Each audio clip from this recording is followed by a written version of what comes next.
Welcome back to This Week, where we highlight leaders and advocates fighting to protect families and restore accountability in California and across America. Today's guest is Jaime Puerta, a Marine Corps veteran, small business owner, and president of Victims of Illicit Drugs, VOID.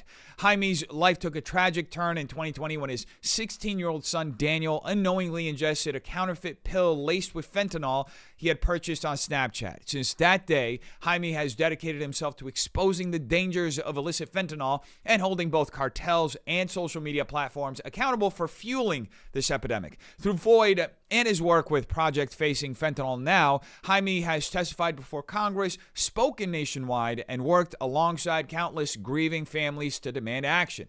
His mission is clear: to bring awareness, education, and legislative reform to stop the fentanyl scourge and ensure no parent has to endure the loss he has faced. Welcome, Jaime.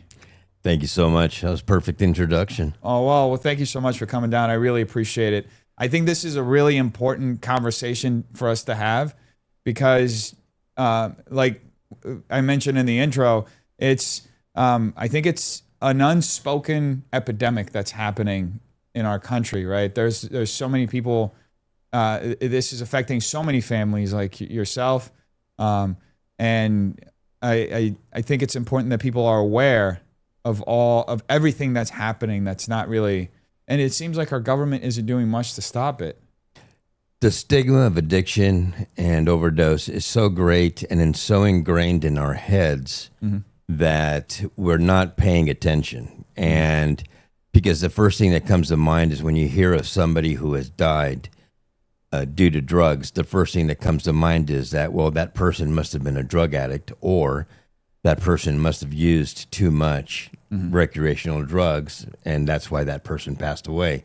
What they don't understand is that the drug supply in the United States of America, most of it, if not all of it, has been tainted with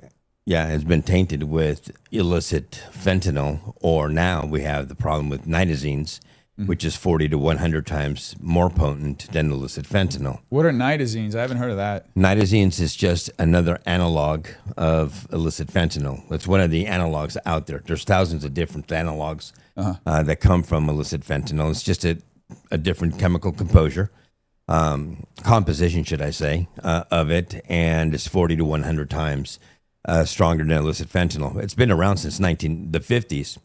What happens is the cartels are always looking for a way of getting more bang out of their buck, and they really don't care whose lives it takes. And so nitazines, you might say, again, it's more potent, but it's even more cheap. It's cheaper to produce, and especially when they're making these counterfeit pills. So that's exactly what's happening. And just so people know is that if you think that it can't happen to you or it can't happen to your family, well, I'm sorry, but you're sorely mistaken. You know, this is affecting everybody. This does not discriminate your race, your color, your religion, your economic status. This is taking rich, poor, and everybody in between. It's taking everybody. And nobody really understands it, and nobody really just pays attention to it because, hey, you know, it was drugs. And so because it's drugs, we call them, and then the media and the newspapers continuously call these overdoses. And by calling them overdoses, they're placing the responsibility of these deaths squarely on the feet of those people who are passing away. So then nothing is done. Do you see what I mean? Yeah, I see it because it frames the problem in a misleading way, and you think it's not apparent that people who aren't necessarily involved with drugs are getting victimized by this. The New England Journal of Medicine published a report through UCLA Health in January of 2024, and they had come to the conclusion that in the United States of America, we were losing approximately 22 non-addicted children between the ages of 14 to 18 years of age per week in the United States of America. 22 a week. So imagine if I were to grab a high-powered rifle. That's a horrible analogy, by the way, full disclosure. But if I were to go to a school and take out 22 kids a week with a rifle, what would happen in this country? I mean, it would stop. It would, yeah. I mean, then we would take all the guns away from the hell with the First Amendment. We would just get rid of it altogether, right? Yeah. But due to the fact that it's drugs, again, nothing is done about it. COVID-19 hit. We knew that we had to put a mask on. We knew that we had to wash our hands. We knew that we had to stay 6 feet away from each other. 22 a week, you would think that it would warrant a much stronger reaction from the federal government. Now, granted, under this administration, much more is being done about the problem than the previous administration, and we're happy, but I think there's much more room for more advocacy. I think more PSAs and everything else. There still needs to be a lot more done about this problem. Yeah. And I know that this is like, it's difficult to talk about it. If you don't want to, we don't have to talk about it. We can talk about it. Absolutely. So your son's story, because your son wasn't involved, like you said, wasn't involved with drugs or anything. Well, I'll tell you exactly what happened to Daniel. Daniel lived with me since he was 5 years old. And from first grade all the way up to sixth grade, A's and B's, principal's award, perfect attendance. When he got into sixth grade, his grades started slipping. He started losing interest in school. He was going through puberty. Mm-hmm. Something went off in his head, a chemical imbalance. He just lost all interest. He wasn't doing drugs yet or anything like that. Came ninth grade. I noticed that I found marijuana at my home. Mm-hmm. And I told him that he couldn't do it. There's no way you can do pot here, man. If you're going to do smoke, if you're going to smoke pot or something like that, I'm sorry, but you're going to have to do that somewhere else. You're going to have to go live with your mom. Mm-hmm. Later, Dad. Mm-hmm. So he went and would live with his mom. No problem. That's, it was just like that. As a parent, nobody gives you a manual to see how you're supposed to deal with these problems. And being in California, it's just really hard to deal with these things because unfortunately, they don't really give you a lot of tools of how to deal with this. Mm-hmm. And I'll explain why. From the marijuana, it quickly grew when he was living with his mother, to no fault of her own. It quickly grew into him taking Xanax pills. Mm-hmm. And he started experimenting with, I believe it was ketamine or something like that. It was getting out of control. He was suspended from his high school on 3 or 4 separate occasions. And when we started consulting a psychologist, we were taking him to the doctors and everything like that. We finally got a diagnosis that he was self-medicating ADHD. He was diagnosed with ADHD mm-hmm. and severe depression. Mm-hmm. So we found out that what he was trying to do, he was trying to self-medicate, and he didn't know how to deal with the stuff, and that's why he was starting to take drugs. Mm-hmm. I wanted to put him in rehab, but we were told that if we were put him in rehab, that he could check himself out. I didn't understand that, being that he's a minor. Mm-hmm. In California, he could check himself out. I have Kaiser Permanente, that was our healthcare insurer, and when I wanted to find out exactly what he was consuming so I could see exactly what I was dealing with, believe it or not, they told me, well, I'm sorry, Mr. Puerta, but if you want to see what he's consuming, he's going to have to sign or give you permission to see what he's consuming. And I go, what do you mean? He goes, well, it's HIPAA. I go, but wait a minute. So I'm paying approximately, and at that time it was approximately $1,400 for myself, my wife, and my son to be on this health insurance. I am the person who's paying for the health insurance, but you're telling me that I have to get permission from my 14-year-old son to see what the results are of his urine analysis? He goes, yes, sir, that's true. That's such a strange subversion, inversion of how things should be, because that's in your interest to know it as a parent so you can make an informed decision. It was absolutely crazy. And then it came to a point where his mother, Denise, she was telling me that she just absolutely had lost complete control over him. Mm-hmm. And he was a big kid. I mean, and this really happened after football season was over. When he played 10th grade football, at Saugus High School. He loved playing football. He wasn't the first string or anything like that, but he loved playing football. His grades were, they weren't the best. There were C's. I told him, look, if they're going to keep you on the football team, there's no D's, no F's. He was there, but just like when the football season was over, it was off to the races with this kid. We really didn't have any other choices. So I sent him to a wilderness camp in Kanab, Utah. Mm-hmm. At that time, if I'm not mistaken, it was like $30,000. Wow. And we were able to get a scholarship like for $10,000. I forgot what the name of that foundation was. So I paid like $20,000. Mm-hmm. And I had him, they took him to Kanab, Utah. Mm-hmm. And I know there was a lot of controversy with that. In like 2 years ago, the stories started popping up. Yeah. I think like Paris Hilton had some, she went to one of those camps and it didn't go well for her. Mm-hmm. I don't know if there was sexual abuse or something like that. But for me and Daniel, it was like the best thing that had ever happened to him. Because really, quite frankly, what it did is it took him away of his sphere of influence. It took him away from the friends that who he was hanging out with. It took him away from social media.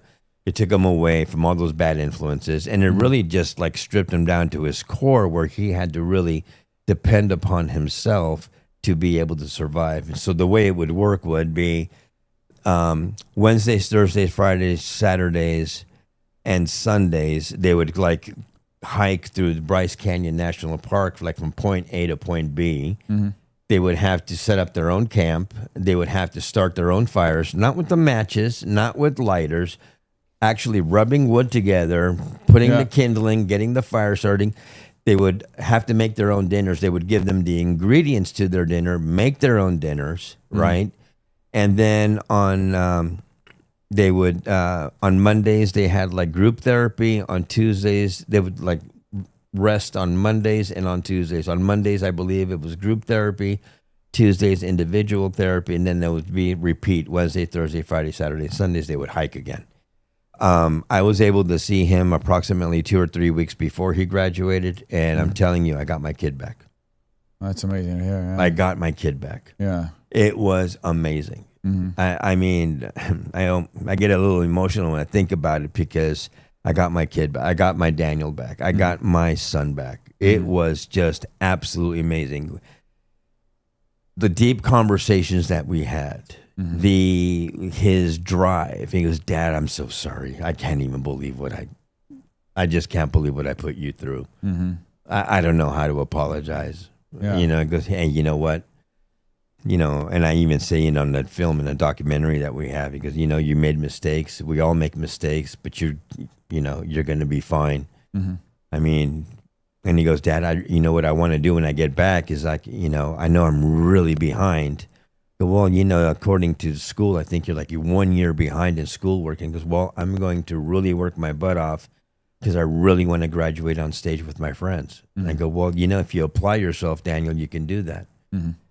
And he went in September of 2018, and he graduated shortly before Thanksgiving of November of 2018. So between November of 2018 all the way up to the point when he died, no drugs whatsoever. Mm-hmm. Just like he was like cranking out work, and he actually caught up. Mm-hmm. He caught up to his class. And then COVID-19 hit. COVID-19 hit, and that was like the worst thing that could have happened to us. Mm-hmm. It really put him in a dark, dark place. Mm-hmm. And unfortunately, like most of these kids do, they don't have the coping skills.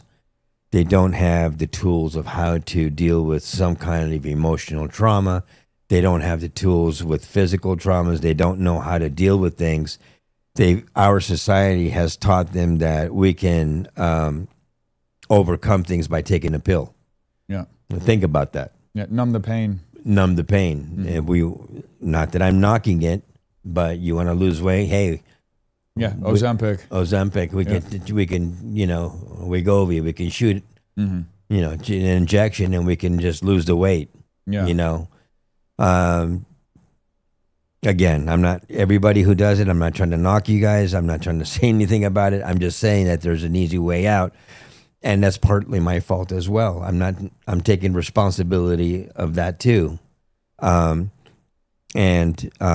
Which is why I wanted him to go to this camp, because I wanted him to be in nature. I wanted him to see what it was, how a lot of people still live in the world, where they have to light their own fires, where they have to make their own food. Yeah. That they're not wearing Tommy Hilfiger clothes and the nicest shoes and going to a nice on their phone all the time. On the phones all the time, and living in Santa Clarita in the upper middle class neighborhood, and didn't have to bust their butt like Dad did, to get to where we were at. You know what I mean? It's just like, it wasn't easy in getting to where we got. Yeah, I wanted him to realize, hey, if you want something in life, you really have to work really hard at it. And the best way of me showing him that was him getting back to nature and just breaking it down to survival skills, because it wasn't a rehab. It was all kinds of boys, and they had boys and girls, but they put the girls in one group and the boys in another. And, it was kids who had either behavioral problems or problems with drugs or problems with alcohol, all kinds. And like I said before, Daniel just came out of it perfectly well. But unfortunately, like March 31st, he asked me, Dad, can I take Birdie, which was his dog, can I take Birdie for a walk? And I said, absolutely. Yeah. And he was only gone like 12 minutes, not even 15. And he came back that night of March 31st. It was like one of the best nights we had in a long time. We always ate dinner together. We were laughing. He had found an old disc with the birthday that he had when he was 3 years old. And we were laughing at the pictures, and we were watching it on the computer, and he gave me a big hug and a kiss on the cheek, which it was just a very special night. And again, he said, Dad, I'm just really sorry for her. I said, don't worry, you're fine. We're going to be fine. You're going to be fine. This is good. And then I walked in.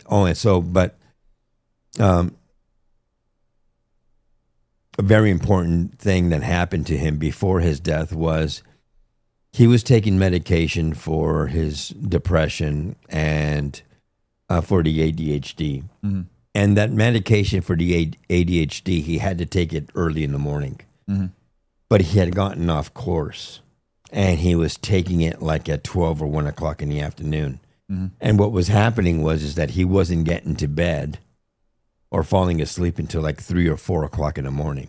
And my wife was seeing him on the camera making peanut butter and jelly sandwiches at 3:30, 4 o'clock in the morning. Yeah. So he was like completely off kilter. Took him back to the psychologist, took him to the psychiatrist, took him to the doctors, finally found out what happened. And so like 3 weeks before his passing, because I made him responsible, he wanted to take as much responsibility over his own life as possible. And I wanted to give him that responsibility, and he had shown me that he was responsible enough to do that. But unfortunately, he had gone off kilter. So before his passing, like a week before his passing, I took the pills from him, and I said, look, after we had gotten back from the doctor said, look, you have to take these pills at 8 o'clock in the morning. Otherwise, you're not going to be able to sleep. So I told him, hey, son, I'm going to grab these pills for right now. I'm going to come into your room at 8 o'clock in the morning. I'm going to knock. I'm going to give you this pill. This was right when COVID was happening. I'm going to give you the pill. If you want to sleep a little bit longer, that's fine. You wake up, you take a shower, you clean your room, and get to work on your computer and get your schoolwork done. Because not a problem, Dad.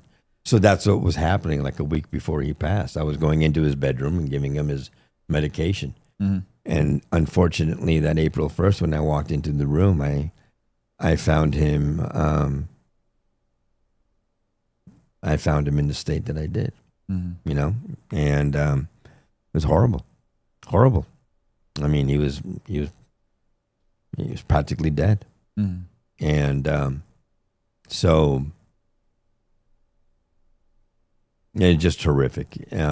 Called 911, called his mom, who only lived like 5 minutes away.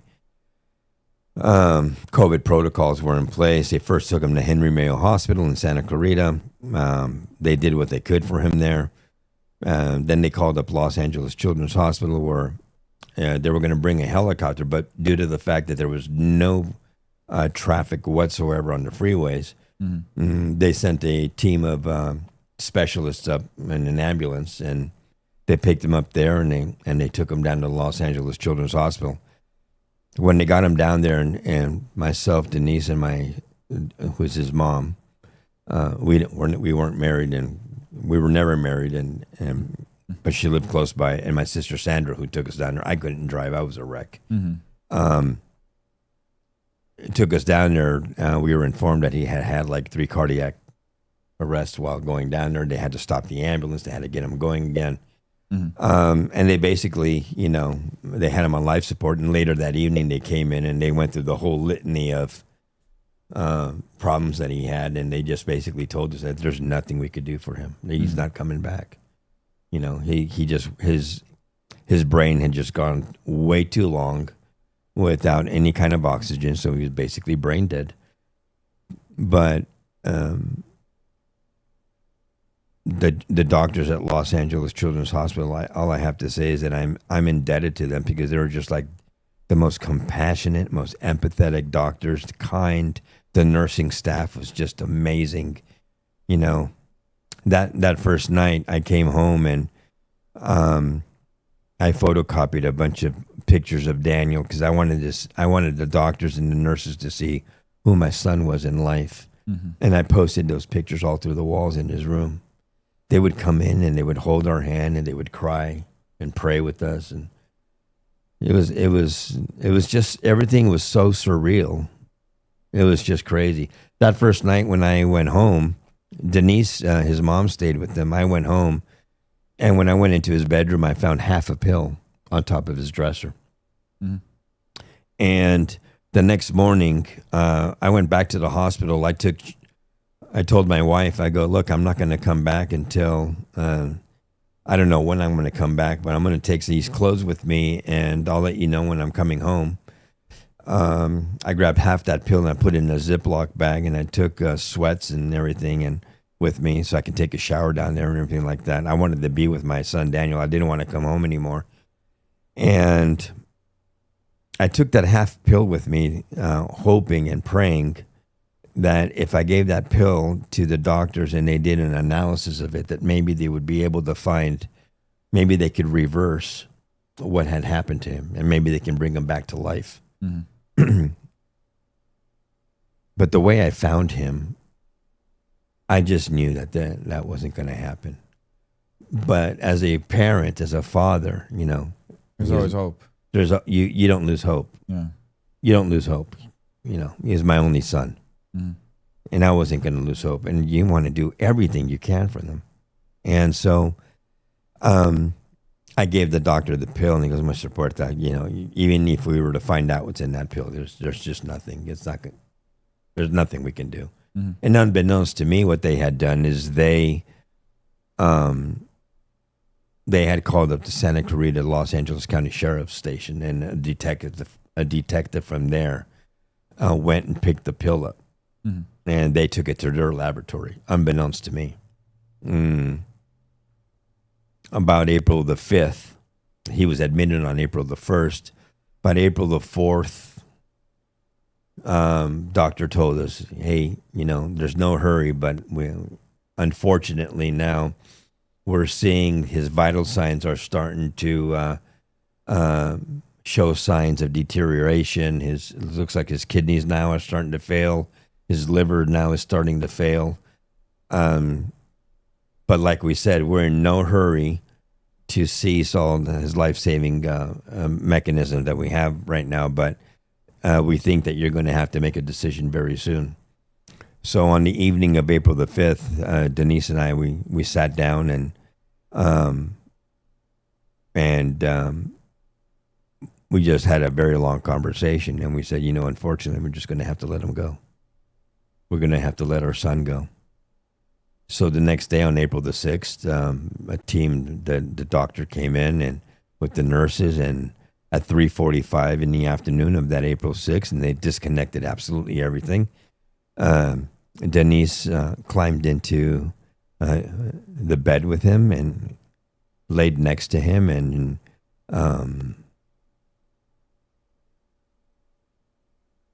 started stroking his head, his beautiful brown hair, and I held his right hand, and he took his last breath at exactly 5:08 that afternoon, and he passed away. 16 years old. Thank you for sharing that. That's it. From my perspective, it's really difficult to hear it. I can only imagine what you went through, and I think, that at the core of that is that pill, right? So, just explain to us. What was the reasoning behind? Do you know why he got the pill and what was in the pill? Concept of time for me is very difficult after his death. So I don't know if it was like 3 weeks after or if it was very shortly thereafter after his passing. All I can tell you is that I left that house when he passed away. I asked everybody to leave. I wanted to be alone with him for a minute. I told him, I kissed him, and I just thank you for being the best son in the world. Thank you for bringing me so much happiness. Thank you for being the light of my life. Thank you for being the blessing that you were in my life. And I just bawled my eyes out and just went home. I was pissed. I'm lucky I didn't get in an accident. Like I wasn't speeding or anything like that, but I just don't know. I don't remember I don't know how to explain it, but it was like a dark tunnel the whole trip from Los Angeles Children's Hospital to my house in Santa Clarita. And I got home and my wife was there. She didn't even know what to do with me, but my wife Claudia, I feel bad for her because she didn't get to say goodbye to my son Daniel because of the COVID-19 restrictions. And because of COVID-19, they didn't give me a choice. I had to cremate him. Wow. They didn't, even if, okay, I'm not a practicing Catholic, but, they want us to bury our dead. But COVID-19 back in the day in Los Angeles, they weren't giving you a choice. You had to cremate. No matter what the cause of death was, everybody was getting cremated back then. And I don't know if you know this or if you were informed of what the logic was behind it. Was it that they were just concerned about it was stop the spread? Was it something like that? I have no idea. I think they just didn't. They weren't taking any chances. Gotcha. Los Angeles County, they weren't taking any chances. Anybody who died, you're going to get cremated. It was like the Black Plague, man, for everybody. I guess. Yeah, I don't know, but back to your question. I was called by a detective, and he asked if he can come by the house. And I remember that I remember half that pill, and I remember going on my computer, and I remember studying it, and it looked like what it looked like was a blue M30 oxycodone pill. I remember that very vividly. I could see the 3. I could see like a part of an M. And when the detective came to my home and he said, he came to my home, he wanted to go into Daniel's room. He wanted to go through the video games. He wanted to see if there were any more pills in his room, which of course I allowed him to do so. He wanted to take possession of my son's laptop and his telephone. And I had no problem with that. And I asked him, I go, okay, so what exactly did my son die of? Did you guys do an analysis of the pill? I go, well, Mr. Puerta, we're very sorry, but your son died due to an overdose. And I said to him, well, exactly how does a perfectly healthy 16-year-old boy die due to an overdose when he has only consumed half a pill? Half of an oxycodone pill. And he goes, well, it wasn't an oxycodone pill. It looked like an oxycodone pill, but really what your son took after our analysis, it was illicit fentanyl, enough fentanyl to kill 4 people. Wow.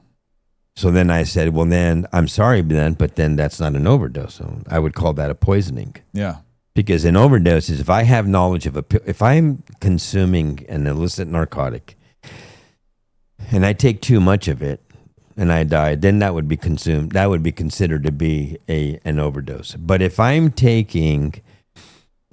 buy what I think is a pharmaceutical grade, a prescribed synthetic opioid that looks exactly like a pharmaceutical grade synthetic opioid, like a Percocet or a Xanax or an OxyContin pill, but it turns out that it's a fake pill, a counterfeit pill made of filler, binder, and illicit fentanyl. And I consumed that pill that was sold to me without the consent of, or without knowing that it's made of illicit fentanyl, and I die, then I'm sorry, that's not an overdose. That is a poisoning. Yeah.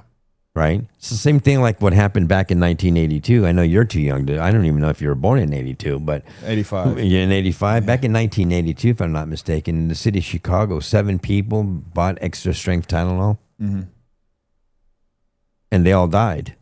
And why did they die? Did they die because they consumed too much extra strength Tylenol, or did they die due to the fact that all 7 pills were tainted with potassium cyanide? Oh, and there was a giant investigation. I don't think they ever got to the person who had did it, and that's why you have all these safety features. When you go to a CVS or a Walgreens and you buy extra strength Tylenol or any over-the-counter medication, you have to press down on it. You got to break the seal. You got to take the cotton out. You got to do it. That's all because of what happened back in 1982 when these people died because they took that Tylenol. This is the exact same thing, but unfortunately, you have the media that are still calling these things overdoses. Just this last Friday, I'm not going to mention the reporter because I don't want to embarrass her, but she did this report of a young man who's 22 years old from Stevenson Ranch, who died in April of 2024. And this report just came out last Friday, past Friday. But he died in April of 2024. And his parents found him dead in the driveway of his home. And in the report of KTLA, they say that the young man thought that he was taking a prescription Xanax. But what it was a fake Xanax. And when they did the analyses of that pill, or they did, they did the medical report. What it showed was that there was no medicinal, what do you call that? The medicine that Xanax has or whatever. What it was a nitazene. It was that one of those analogs, 40 to 100 times stronger than illicit fentanyl, and that's what killed him.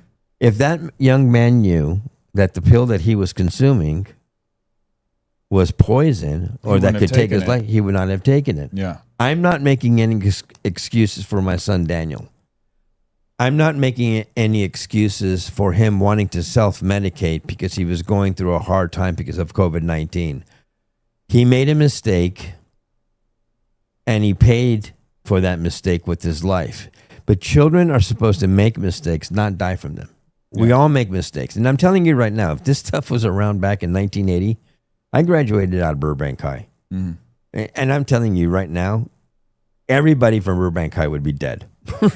Well, everybody. I dated a coroner for a little bit, and she told me that's a serious problem in high schools right now. That kids are being, she gets so many, cases like that where it's kids that unknowingly took fentanyl. And she said Hollywood High, by the way, which is very close here, has the highest incidence of that.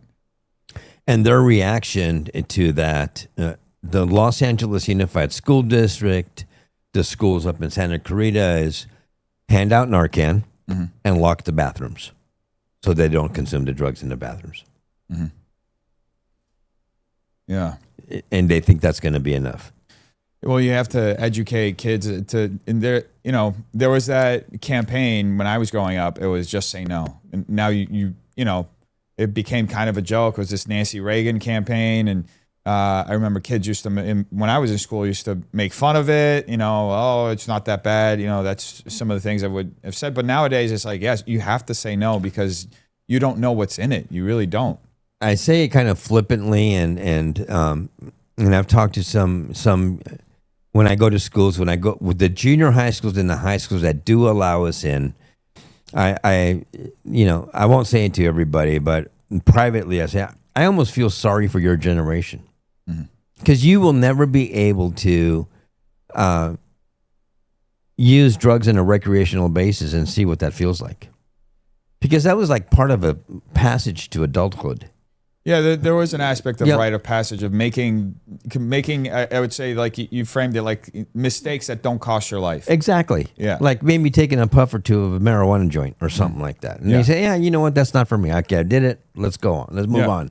Right. Now we're hearing of, I know of kids who have died due, and I know these harm reductionists or extreme harm reductionists are going to come at me yelling, but yes, there are kids who are dying due to cannabinoid products that have been tainted with illicit fentanyl that are dying. We know of that for a fact, that there are cannabinoid products out there that have been tainted with illicit fentanyl and they're dying. I know that for a fact. And we know of the vapes and the wax pens that have illicit fentanyl in them and they're dying because of that as well. And all of these fake pills, like we know of these fake pills. The DEA has actually said it too, and we all know 100% of all the pills that are bought off of social media platforms are fake. Whereas before, 7 out of 10 were potentially lethal. Now they're saying 5 out of 10. But let's get to the root cause of it and what happened. We have this is by the way, the second wave of the opioid crisis. The first wave was when Purdue Pharmaceutical came out with OxyContin. And it primarily affected our veterans and people who had some sort of PTSD or some sort of chronic pain, and they got addicted to it. That is correct. And they started marketing it and selling it in 1996. And between 1996 and 2016, this is why we have so many veterans that are homeless and who are addicted to heroin and meth and everything else. And they come back with PTSD or the most horrific injuries that you can think of. They came back from the theater of war. Iraq, Afghanistan, and other places in the world that we don't know about. They come back through the VA, just throwing pills at them, right? And to no fault of his own, under the Obama administration, they saw that we had a huge addiction problem in the United States. They said that in 2016, we had approximately 27 to 30 million Americans addicted to synthetic opioids. Wow. They came down with new prescribing policies in which, like before, if you went and you got like your tooth pulled or something like that, they would give you a jar with like 15, 20, 30 OxyContin pills, right? But not only that, you had quote unquote entrepreneurs who would hire a medical doctor, open up a pain clinic, and see one patient every minute, and that patient would pay cash for 30 pills, a month's supply of OxyContin. It was basically, it's like selling heroin, but legally. And they would see, and they would pay these doctors $300,000, $400,000 a year. So that's what we call these pill mills. And these pill mills started springing up all over the place. And they started selling these pills. And then you had Purdue Pharmaceutical pay off that FDA commission or that FDA rubber stamp to be able to sell this, and then paying him off $400,000 and then hiring him to come work for Purdue Pharmaceutical. It was crazy. But then they came down with these new policies and saying, no, you can't do that anymore. If at most, maybe you get 3 or 5 pills. And if you have surgery or back surgery, maybe they'll give you 10, 15 pills. But that's it. So what happened is basically they turned off the faucet. And that's when the cartel said, wait a minute. They just opened up a whole new market for us. Yeah. And that's when they started producing these fake pills. And then they got even the bigger idea and the brighter idea and go, not only are we going to start making our own pills, we can start selling them through social media platforms. And nobody's going to be able to do anything about it because guess what? That's free speech. Wow. So they were able to market these pills through Snapchat, for example, that I have a lawsuit against myself and other parents. And they were able to penetrate a segment of society that they were never, ever able to get to, which was our children. Non-addicted children between the ages of 11 and 18 years of age started dying. And our federal authorities, both police and everybody else, was there scratching their heads and go, wait a minute. You walk into a bedroom and you find a dead 13-year-old or a dead 14-year-old, and you're saying, how the hell, what's going on? Why is this why is this little girl dead? Or why is this little boy dead? Exactly because they didn't have the coping skills, peer pressure, emotional trauma, that rite of passage, they want to try it. What kid is not curious? We were all curious, right? And now it's not so much that they start out with marijuana like it was back in my day. Now it's like straight to the pills, and it's so easily accessible that it's like ordering a pizza. It's literally like ordering a pizza. They'll drive it up. They'll drive right up to your door. And even with marijuana, the marijuana from like the 70s isn't the same that's available today. It's been genetically modified. It's so much stronger. You're seeing an increase in cases of people having psychosis, going into very quickly if they have some level of or some susceptibility to schizophrenia, going into and having schizophrenia. A very dear friend of mine, his name is Kerry Quashen. And I hope he watches this, but Kerry Quashen is a very dear friend of mine who was helping me deal with Daniel when he was going through that phase. He lives up in Santa Clarita. He's the owner of Action Drug Rehab up in Santa Clarita. Really dear friend of mine. And he works with the Henry Mayo Hospital. And he tells me, he goes, Jaime, he goes, the concentration of THC and the cannabinoid products in today's day and age is so high that the brain of a 13, 14, 15, 16-year-old is not developed enough to be able to absorb that high concentration of THC. And what's happening is, it's exactly what you just said. What's happening is there are kids now that will never, ever be normal, just one use, that they develop schizophrenia, psychosis for the rest of their lives, and they will never, ever be the same, and they're going to have to be under the care of their parents for the rest of their lives because they're smoking this high THC marijuana, and they're done. Yeah. It's not the same. They've been genetically modified, and it's just too strong. It's much too strong. Even the very liberal Washington Post not too long ago, I believe, like maybe 2 weeks ago. No, actually it was maybe Washington Post or Rolling Stone magazine came out and said marijuana is too strong. Yeah. And when you have magazines like the Rolling Stone or the Washington Post come out with an article saying the marijuana is too strong, you know something's definitely wrong, right? So, and unfortunately, this administration is thinking about legalizing it.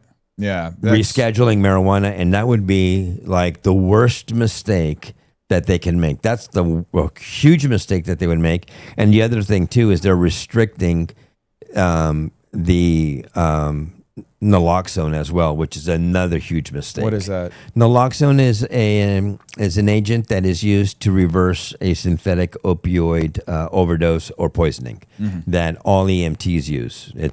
Naloxone is dispersed in a nasal cavity, and what it does is it can bring people back to life, basically, if they get to in time. Similar to Narcan, then. Naloxone is the medicine. Narcan is a brand.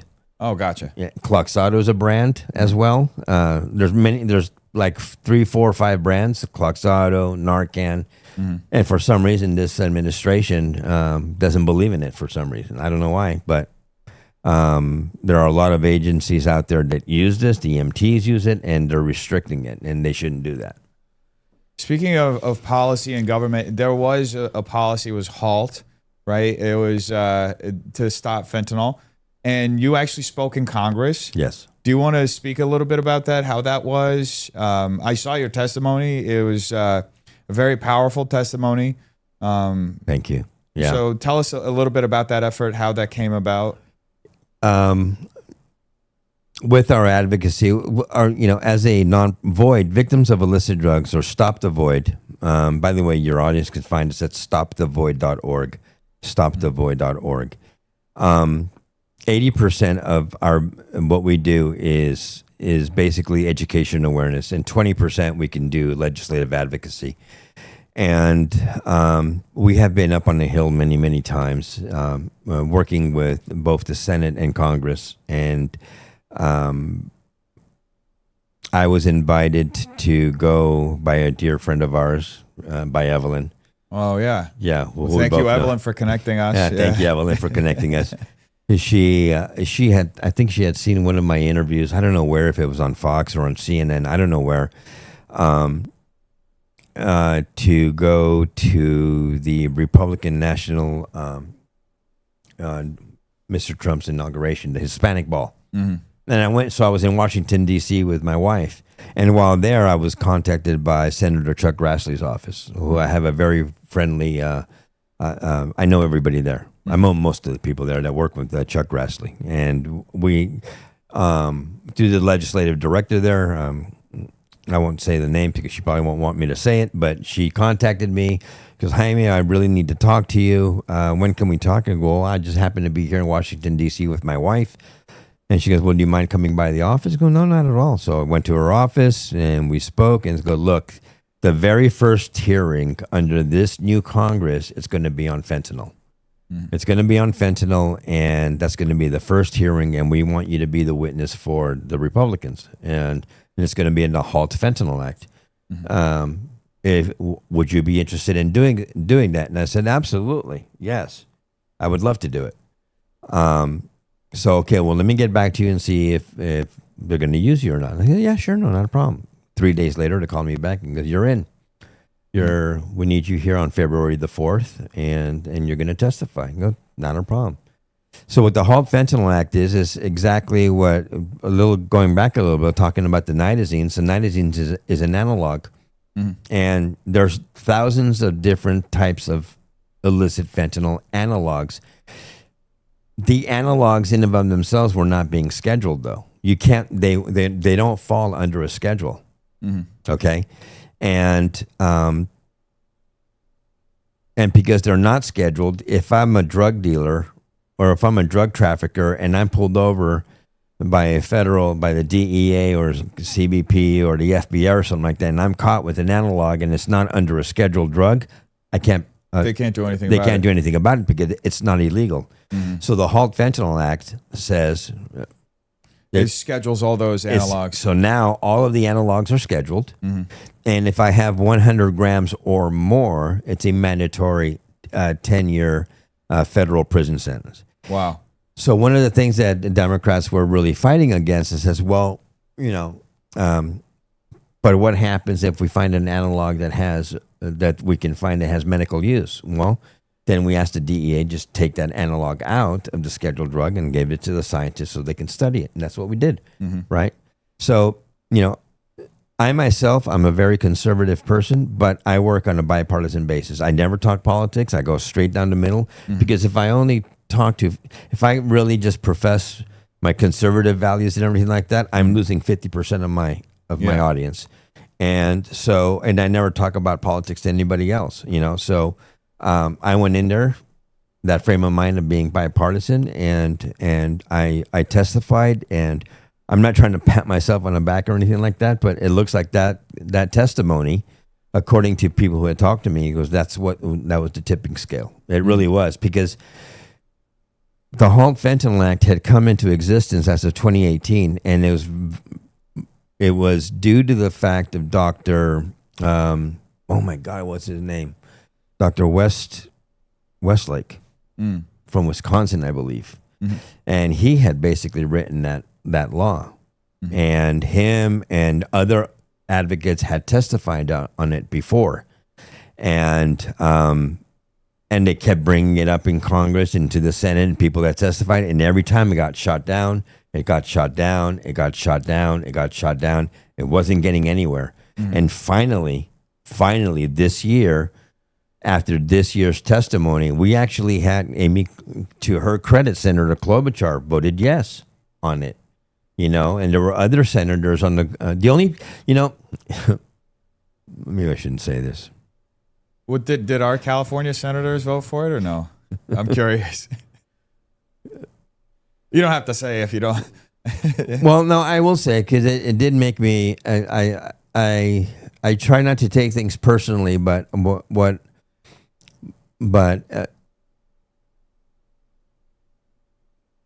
a person's actions really speaks volumes about that person's values, I guess you may say. You know what I mean? Yeah. And so when I walked into the Senate Judiciary Committees, into the room itself, Yeah. Senator Schiff was sitting at the very end, right? Mm-hmm. And he stood up, and as I walked in, he stood up from where he was sitting. He came over and he extended his hand, and he shook my hand, and he said, "Mr. Puerta, thank you so much for coming." And he was very nice to me and very cordial. And I've never had anything bad to say about him or anything like that. Despite all the controversies of the things that he's done in the past, I never said anything bad about him or anything like that. And he goes, "I'm very sorry for your loss." And I go, "Well, thank you so much, Senator Schiff. It's a pleasure meeting you, sir. I would really love to talk to you in the future about this problem." He goes, "Yeah, I'd love to." And during that hearing, he asked some very interesting questions, and there were fantastic questions. You know, there were great questions that he was asking, especially about, he was asking questions if they found some kind of medical use of an analog, would it be able to be investigated or not? And the doctor said, "Oh, absolutely, yes. We can. The DEA can take it out, and we can take it out of the scheduling so it can be investigated further. Yes, there's many things that we can do with it." So he seemed to be satisfied, and I go, "Oh my God, I think Senator Schiff's going to vote for it." I was very happy of those questions that he was asking. He was very nice, very professional, and I go, "I think this is going to work out." But at the end of the day, both him and Senator Padilla voted no. Wow. That's surprising. I mean, California has been dealing with it, I think, just as bad or if not worse than most states, right? I'm sorry, what was that?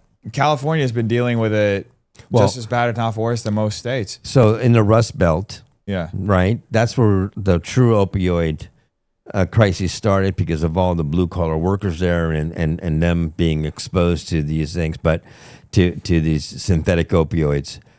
California now is being hit the hardest, being that we're a border state, right? But so we're really heavily hit. I mean, think about it. I mean, is a lot of it coming up through Tijuana, or it's coming up to Tijuana and it's going through Arizona. It goes up to Sacramento, and I've been told it goes up to Sacramento, and then from Sacramento it goes towards the east. It's a very weird, but yeah. That's it's interesting to know that he kind of had that shift, but and you don't have to comment on this. It's just my opinion on it. I think I've looked at how a lot of Democrats line up, and they get a lot of funding from Big Pharma. So, and it's not to rag on it too much, but I know that historically out of like the top 10 people in Congress and the Senate that have gotten money from Big Pharma, there's only one Republican. The rest are all Democrats. I don't know where Schiff is in that. I know Bernie is up there. Elizabeth Warren is up there too. Well, the person who was mostly fighting against the HALT Fentanyl Act was Senator Cory Booker. He was fighting against it. He was the one. He was like the one most vociferous person against the HALT Fentanyl Act. And Newark is getting hit by it too, like crazy. Yeah, but from what I understand, New Jersey, Newark are there. That's like the hub of all the pharmaceutical companies in the United States. That makes so much sense. Yeah. And so that's where most of the manufacturing, from what I understand, I haven't really looked into it or anything like that, but from what I understand, a lot of the pharmaceutical companies are headquartered at is in Newark, New Jersey, that area. And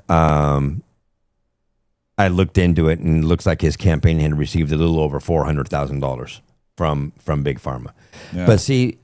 But it goes both ways. Again, you have to look at this, and when you look at this, because I'm also in the social media front too, because there's a lot of nefarious activity going on in social media, like with Snapchat, Instagram, and things like that. And my dear friend Amy Neville, and Bridget Noring, they've been fighting and tooth and nail to try to get COSA 2.0 to get passed in Congress. And COSA 2.0. What's COSA? It's something that fights where the social media companies aren't allowed to send these nefarious algorithms to children, things like that. Gotcha. But what happened with that is that I believe it was Google or Meta, I forgot which of the two, went into Louisiana and started building a plant there and got 3,000 jobs. And so Scalise and Mike Johnson killed the bill and Oh my God. and didn't pass it.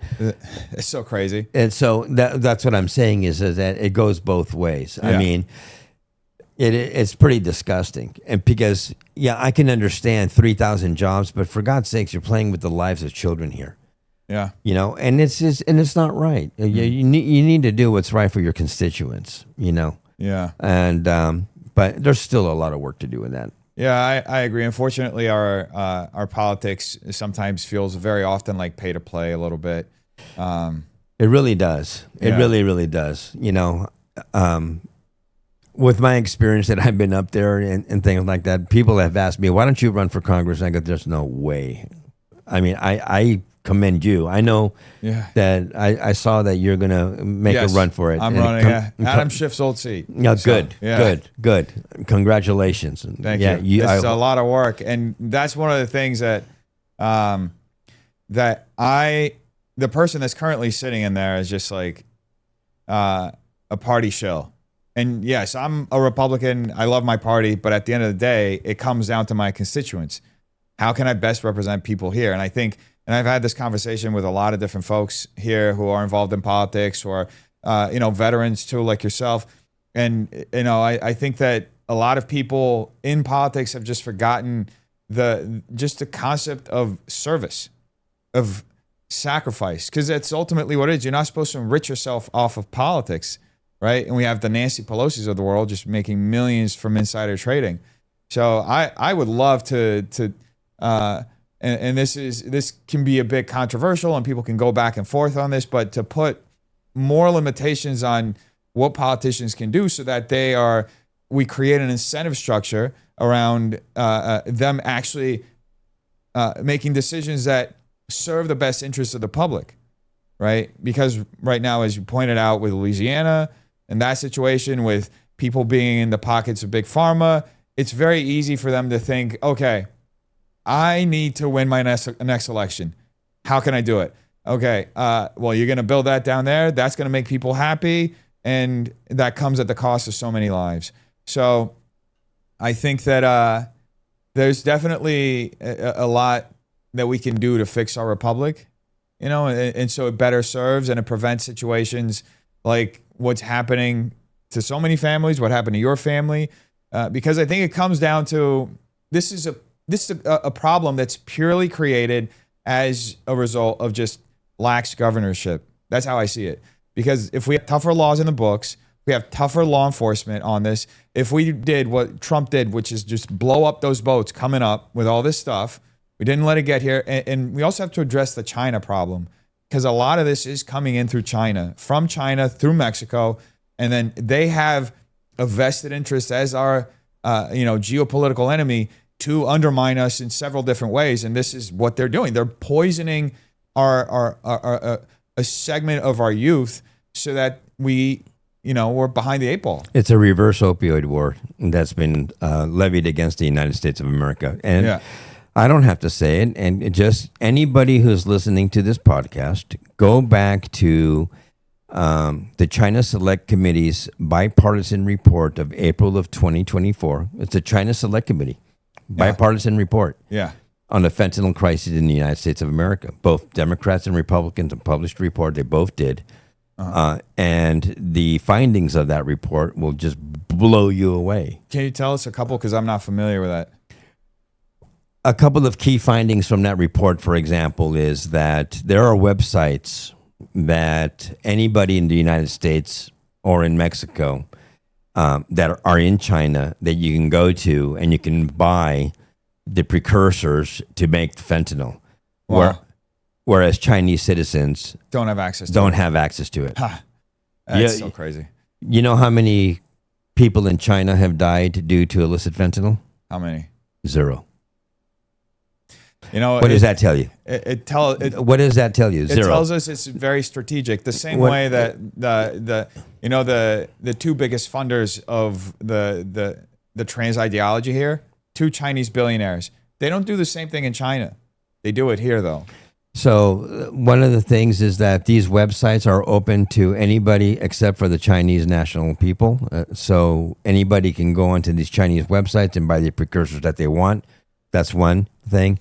2, the Chinese Communist Party gives tax rebates to the owners of these factories or the manufacturing companies, and actually gives the Chinese Communist Party gifts them and gives tax rebates to the suppliers or the people who have this. In fact, so they're subsidizing it. They're subsidizing it, and there's a Chinese prison that has a chemical company on premises that sells the precursors to Americans and also to the Mexican cartels. And they're having their prison population make so this they're for having free. the prison population exactly Make it for free, and yeah. it's just, so there's tax rebates as well. It's chemical warfare. And then not only that, but the other thing that we haven't spoken about is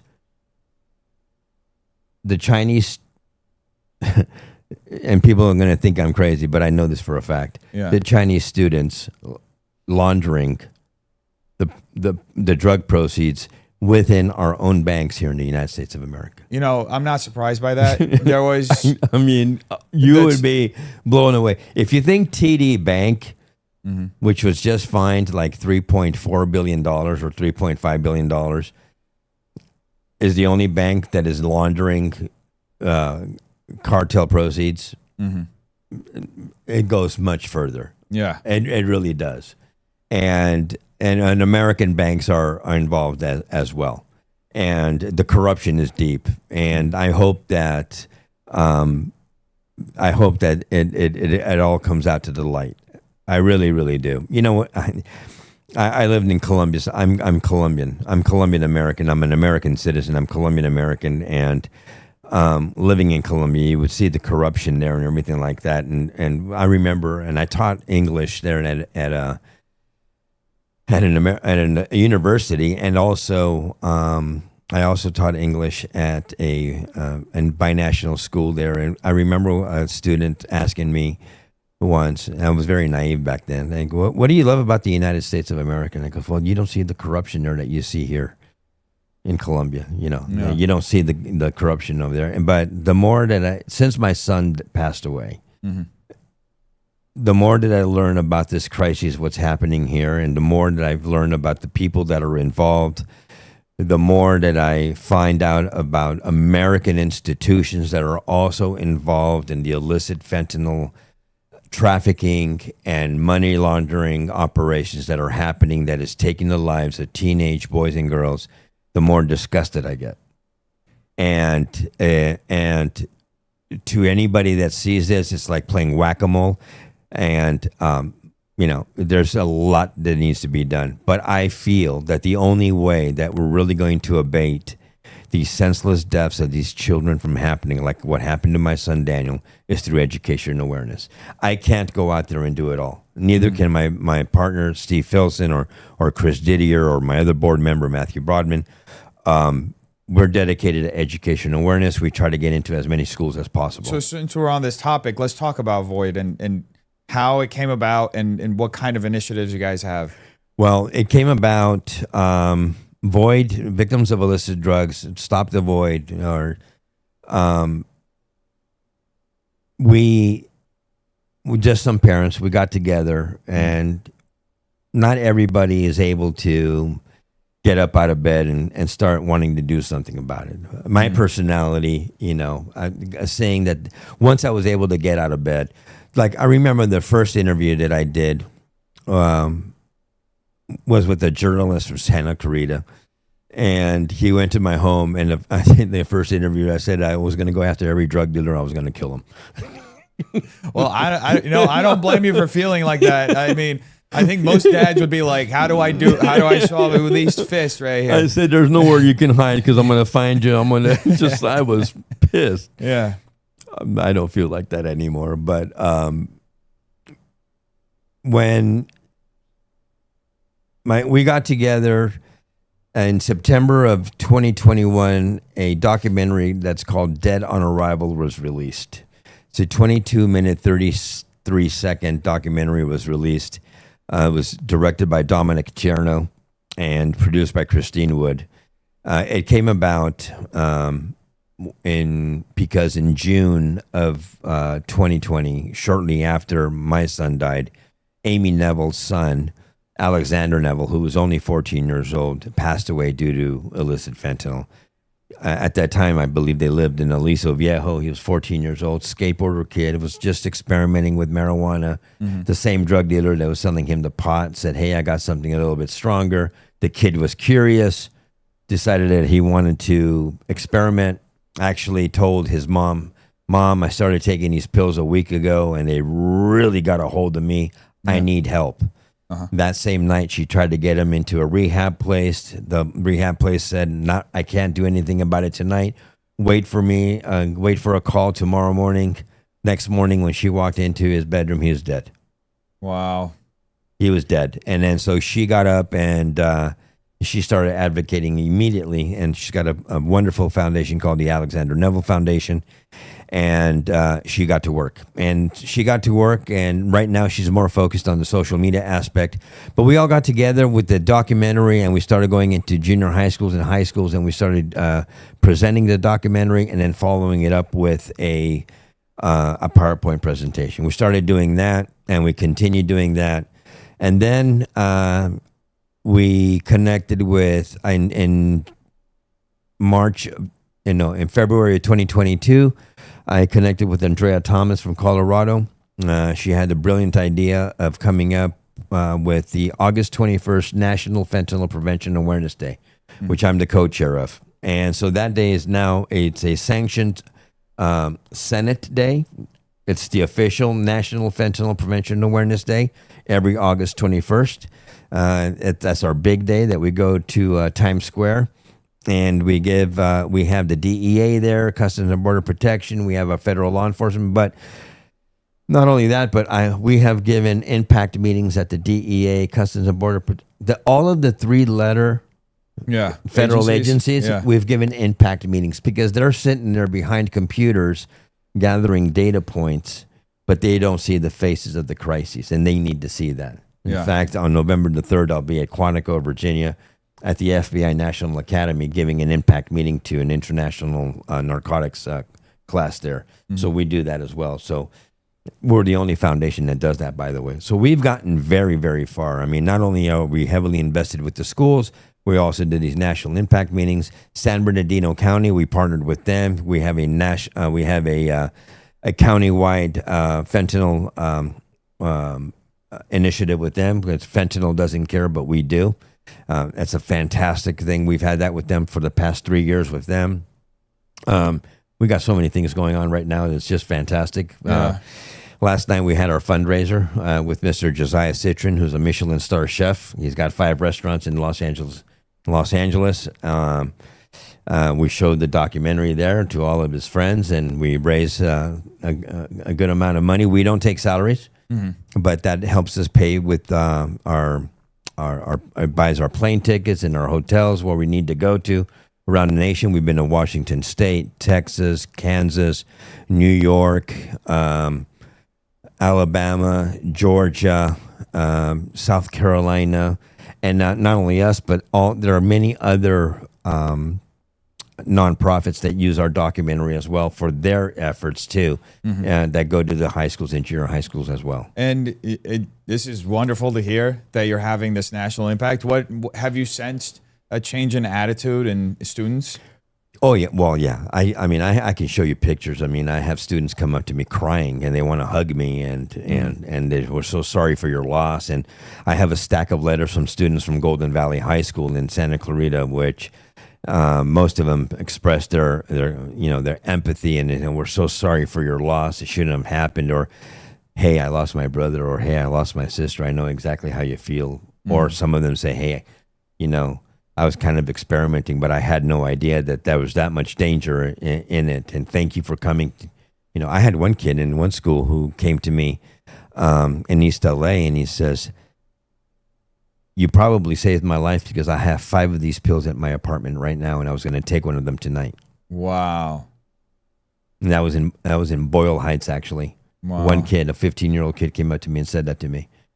And he goes, "You probably saved my life because I was going to go home and I was going to take one of these pills tonight. And you probably saved my life." That's the kind of impact.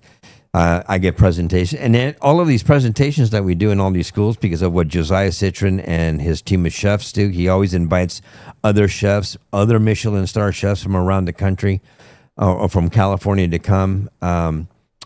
It gives us the opportunity to go to all of these schools and help out other foundations. Like we helped out Andrea Thomas with this August 21st day. We donated some money so we could do, because we get the Jumbotrons in Times Square. Yeah. And we put the pictures of all these dead kids. I mean, everybody who's passed on to fentanyl. And so it's more awareness and things like that.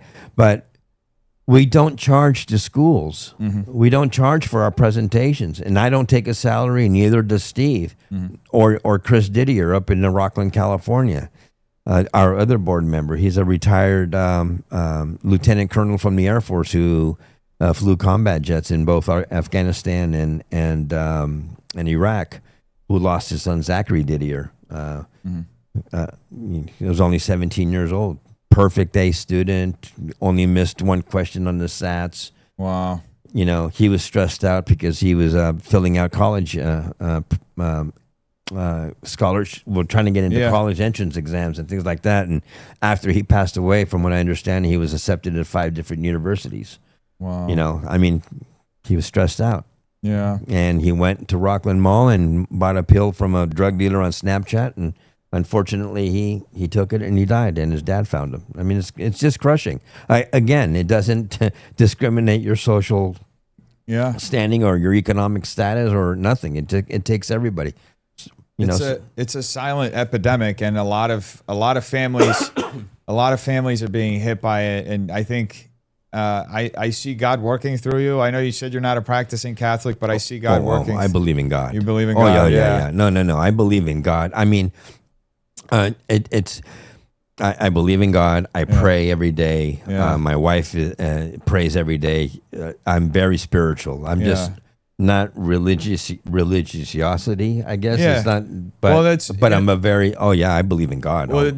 Well, Jesus says that you're the church. Yes. You're his church. Exactly. So just, I think what you're doing is beautiful. You're doing God's work. Thank you. I think, there's a saying in our faith that's something, God takes something that was meant for evil and he's turning it for good. And that's what you're doing. You're saving so many lives.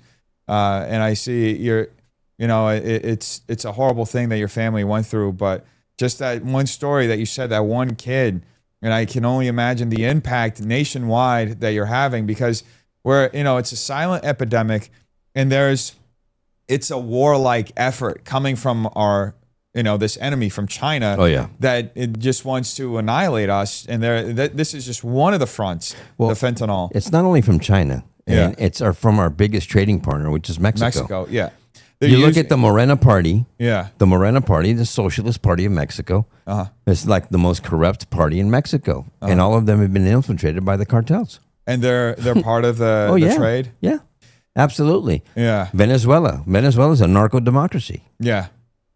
I mean, it's a strange escalation that's happening, and it's brave people like you that are bringing this to the forefront. Thank you. That are helping people understand what's happening, and I'm really grateful that you took the time to sit here and share your story in such a vulnerable manner too. Thank you.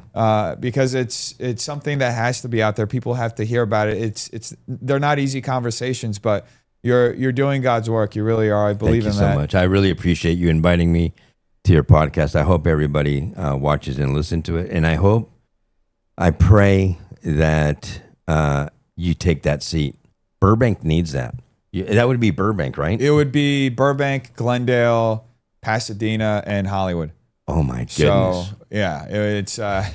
Oh my goodness! It's gonna be a lot of work. About the lion's den. Yeah, well, we're in the belly of the beast right here. You are the belly of the beast. Like you. We can talk about that later. I'm sure you also have a lot of thoughts about it.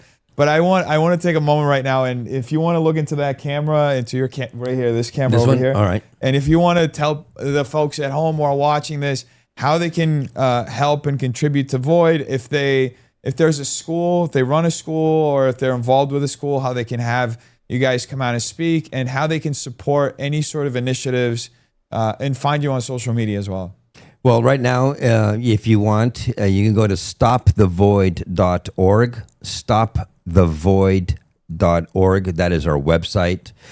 You can find us there. You can email us through there. If you want us to come to your school, just write us an email. We would be more than happy to come to you. It doesn't matter where you are at in the country. We will come to you. We do not charge a red cent.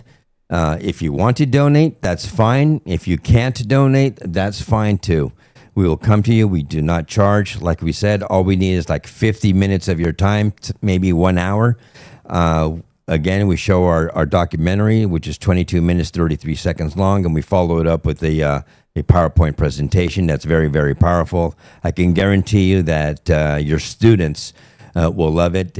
I think our audience, our target audience, are junior high school students and high school students, community colleges, universities as well, frat houses, sororities, wherever it is needed, we will go.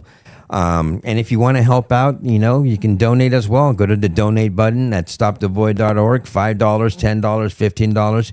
Every dollar helps, and we would much appreciate it. You can also find us on Facebook, and you can find us on Instagram, and you can find me as well, Jaime Puerta or Jaime Ignacio Puerta if you want on Facebook. And please reach out. We'd love to hear from you. Thank you so much. And I'll put everything in the description down below, and it was just flashing before as you were speaking on the screen as well. Jaime, thank you so much. You're very welcome. And I'm praying for you, and I'm praying for your mission. Thank you so much. I really appreciate you, man. Thank you. Thank you.